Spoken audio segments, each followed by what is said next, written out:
Hello, everyone. I've just come off 2 5-0s with this interesting Karn list, so I decided I'd record a league with it. So something. It's basically the only changes from my recent Karn lists is I'm trying Cultivator Colossus, Pithy Needle, and Grafdigger's Cage in the sideboard. This is over options I've tried in the past, like Dismember is something that shows up in a lot of my sideboards. I've had a lot of ensnaring bridges and Karn boards.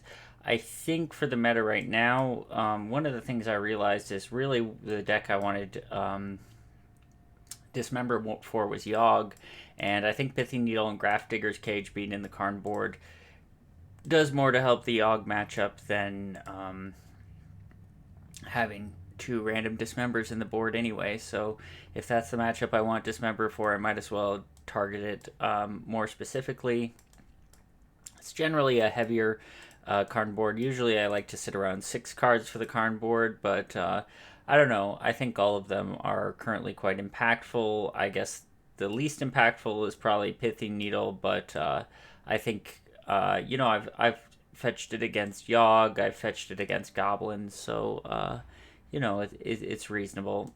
I've been really impressed by the 1-up Cultivator Colossus in the board. I think this is sort of my way of hedging against Necromentia in particular. I think any matchup where I'm expecting all my Primeval Titans to get exiled, then just having another thing to search for with Summoner's Pact is pretty important. It's also great against blue-white control and four color, though. You don't see that as much in the leagues, but if you go to a bigger tournament, you expect to see more blue-white and four color. So Colossus is a good thing there. I'm doing the main deck Bajuka Bog mainly because of Murktide being the top deck in the format right now. I'm going to try this. I'm not overly excited about this hand. It could be a mulligan, but I don't know. The sequencing on it isn't terrible. I get to go turn 2 Amulet into Grazer. If Bog is good, then the hand is pretty nice. Feel pretty rewarded for the hand here. Okay.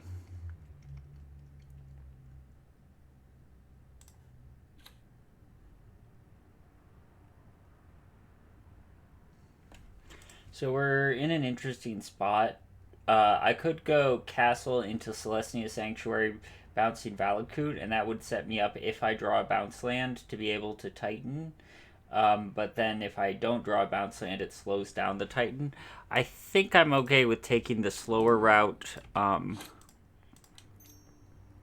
So I'll just go ahead and Grazer here, and I think I'll wait maybe next turn to Bog. Just try and maybe hit something else. There's a good chance that this gets bolted, or maybe they attack and I block and they Unholy Heat. So in either one of those scenarios, I get to hit more. And consider that's also a nice... so they kept a card on top. So I'm guessing this is attack, block, and then Unholy Heat. No Unholy Heat. Okay. We drew Dryad. Well, Dryad's a good draw. I think I want to transmute for Cavern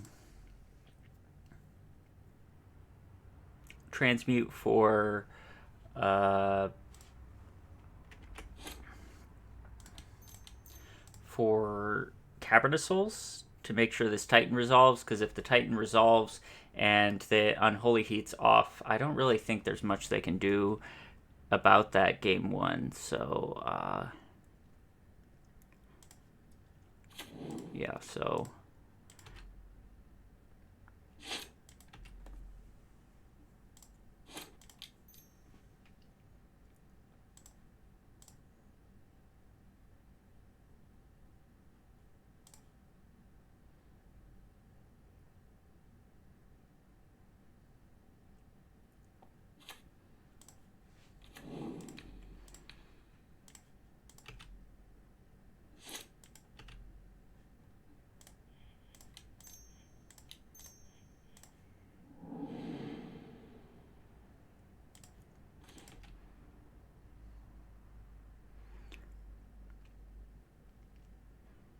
Cavern of Souls is just clearly the most important card in this matchup.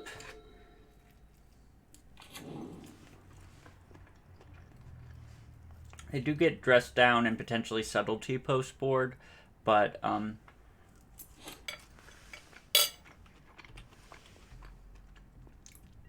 neither of those is really a permanent solution to a Titan. So I just feel like so much of this matchup is just slamming big green things off Cavern of Souls till something sticks. I assume this will prompt a concession.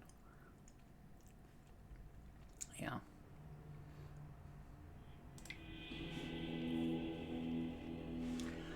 So what I've been doing recently is I've been cutting 2 Karns, and on the draw I cut 2 Sagas. On the, if I get to be on the play game 3, I will bring in a Saga back in and cut a Radiant Fountain. I like the Besejus in the Caverns for dealing with Blood Moon, and Caverns, like I said, is just great. I like the Endurances and the Cultivator Colossus. Cultivator Colossus, once again, big green thing that can be cast off Cavern of Souls. We cut the map because we're cutting down on Sagas. And I like to cut 1 Castle Garenbrig, because if we're always paying Cavern of Souls for Titan, Castle doesn't really help with that. It does help with getting Cultivator Colossus with Cavern, but yeah. I mean, I still want to leave this other castle in because it's just like a good green source for like Explore and all my other green cards.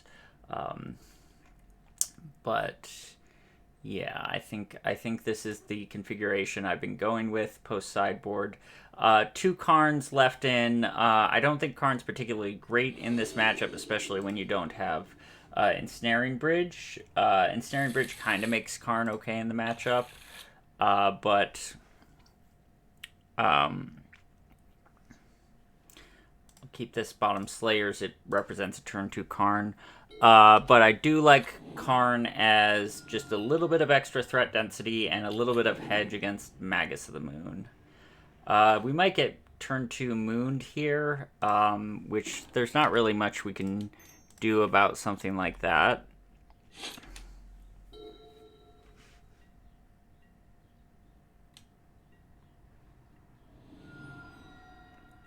With this Ragavan coming in like this, I think I'm going to actually bounce the Saga when I play the Azusa. Because I think I just want to develop my mana. I kind of expect the Azusa to die. Wow, and no second land. That's pretty huge.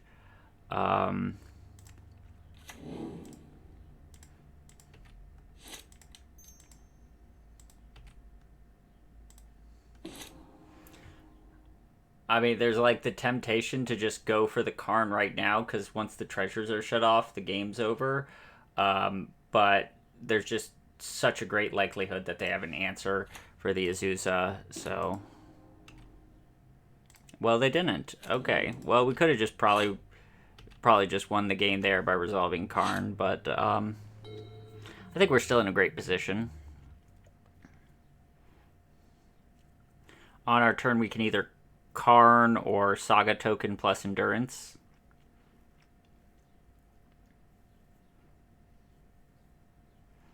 Kind of actually dig in Saga token plus Endurance.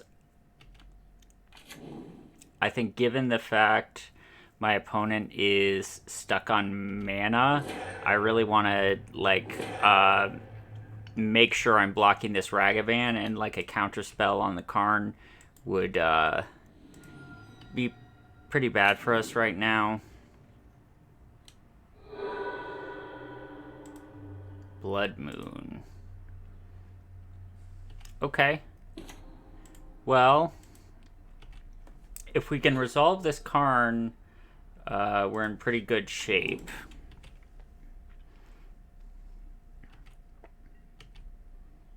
What I'd like to be able to pull off is resolving the Karn and then plussing on our own Amulet to protect the Karn a little bit.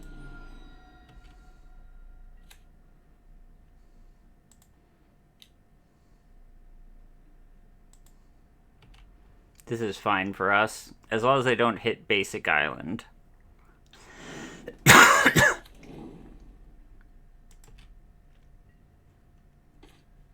Perfect. Okay.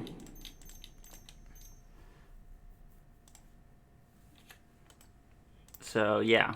We need this Karn to survive because we're kind of depending on it to carry us a little bit.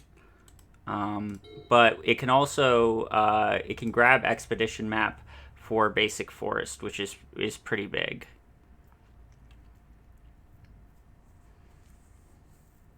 It's like one of the nice things about Expedition Map is like, even when you side it out, it still helps you because of Karn. Oh, wow. Another Fury.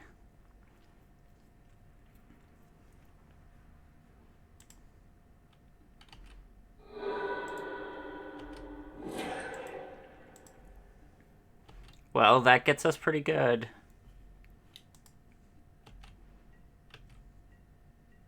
Don't think we can beat that.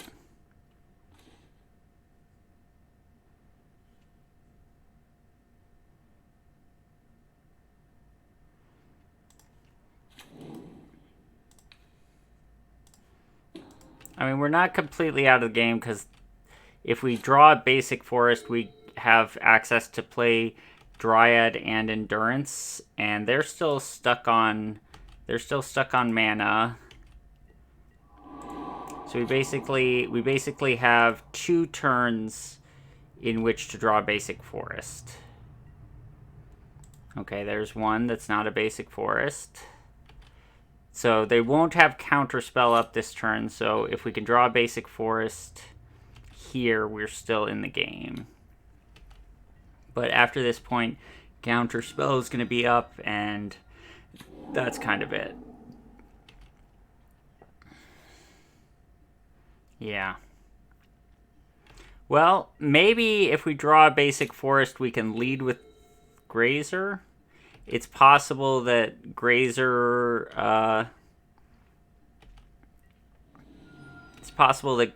gets counterspelled.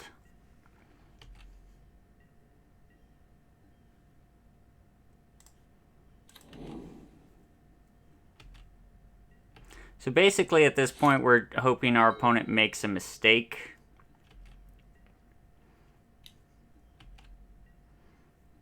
Like using too much of their blue mana at once and allowing us to resolve something.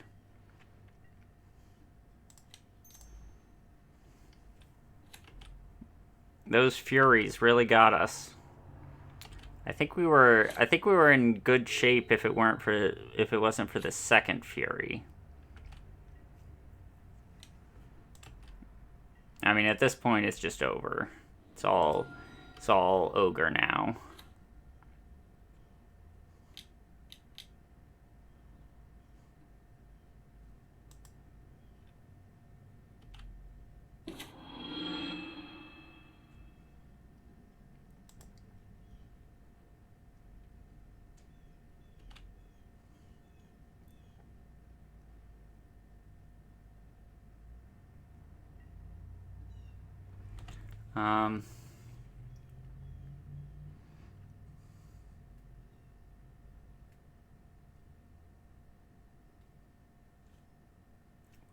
They left something on top, so I feel like I have to shuffle here, right?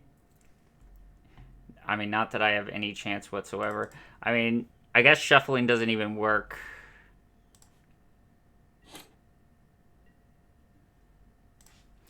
Shuffling doesn't even work because the Jace has the ability to bounce things.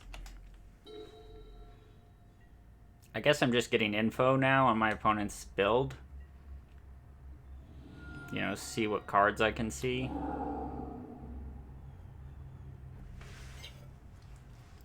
Wow, I really thought we were in good shape.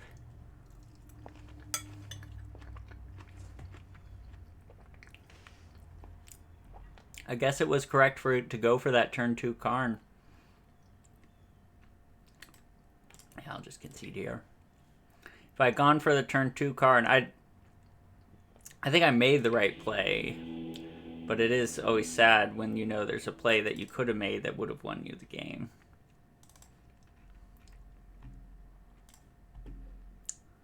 We do get to be on the play this time. I don't think Fury is particularly a good card against us. I think it was just the card they needed that game. I'll keep this hand. It's pretty moon resilient in general. We got a lot of basics. We got a Beseju. If we draw a bounce land, we're in really, really good shape.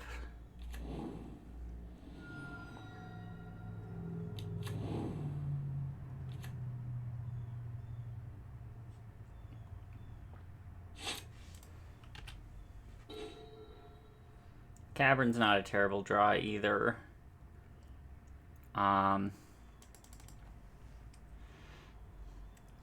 Could Cavern now on Nymph so that I can Vesuva on Cavern?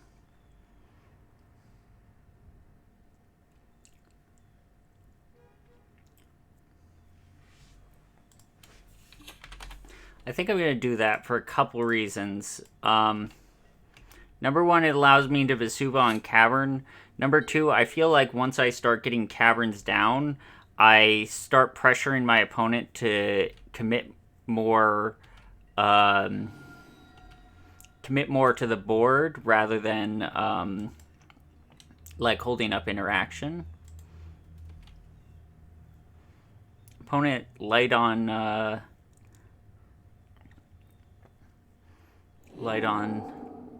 lands again. I have to expect this means they gotta have another Fury, right? I mean, for this hand to be a keep.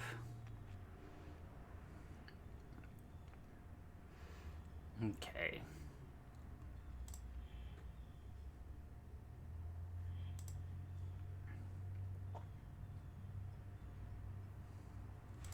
So they could have Subtlety. I think I'm still okay with bouncing the Cavern.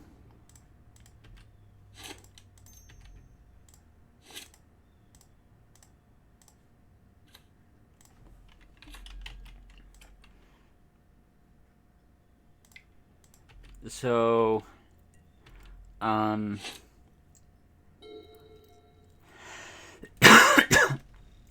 they're probably going to Fury here and get in.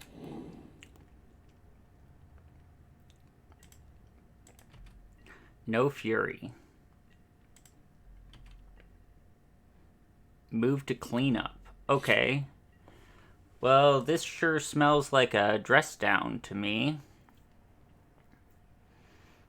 So I suppose I won't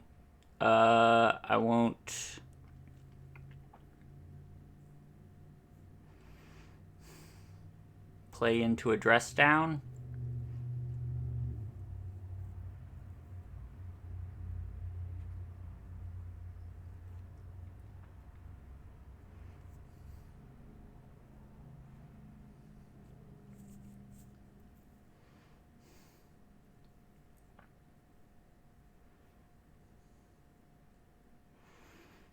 I could Summoner's Pact, and if they let that happen, cast an Uncounterable Titan, and even if they dress down the Titan, it's not the end of the world.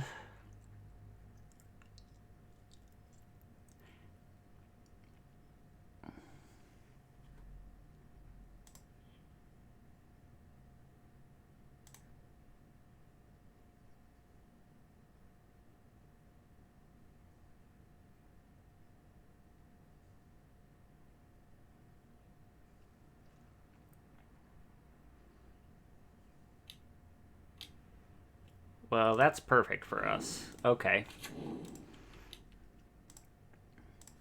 So now the only card they could have that would matter is Subtlety.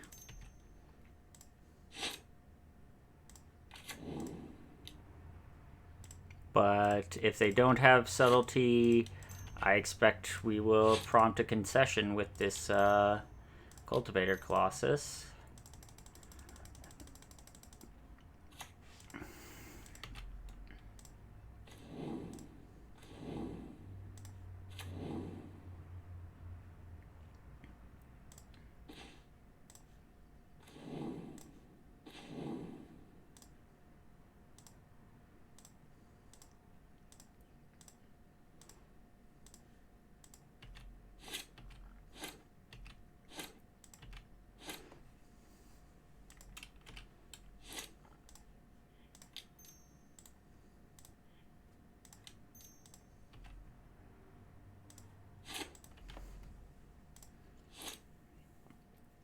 Okay.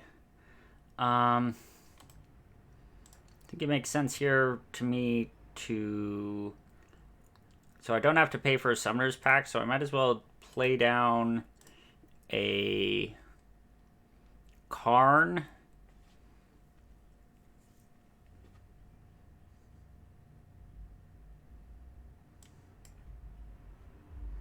Yeah, I'm one mana short of transmuting and making a Titan.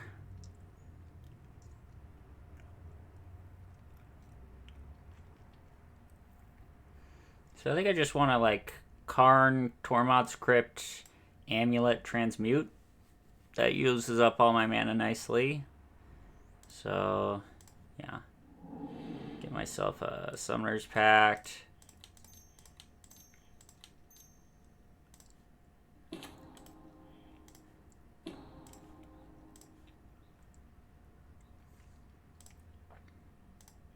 Tormod's Crypt, so I'm not afraid of Unholy Heat. And Amulet.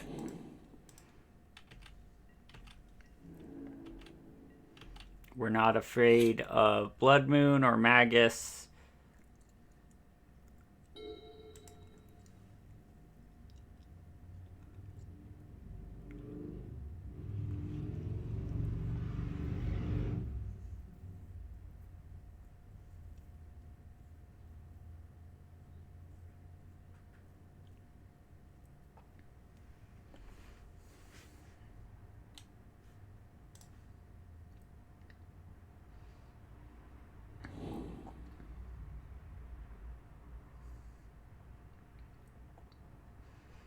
Turns out you need more than just a Ragavan to win a game of Magic.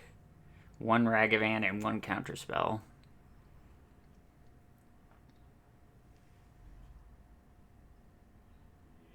Nice. See everyone for round 2.